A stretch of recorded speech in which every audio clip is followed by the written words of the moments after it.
রাজধানীর মিরনজিল্লা হরিজন পল্লী উচ্ছেদের ওপর স্থিতাবস্থা বহাল রেখেছে আপিল বিভাগ।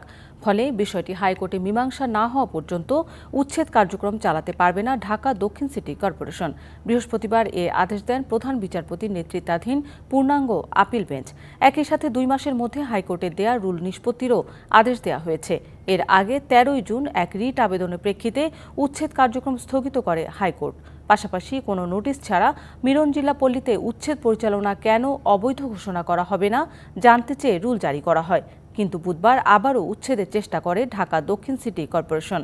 এই বিষয়ে হাইকোর্টে আদালত অবমাননা মামলা দায়ের করতে বলেছে আপিল বিভাগ।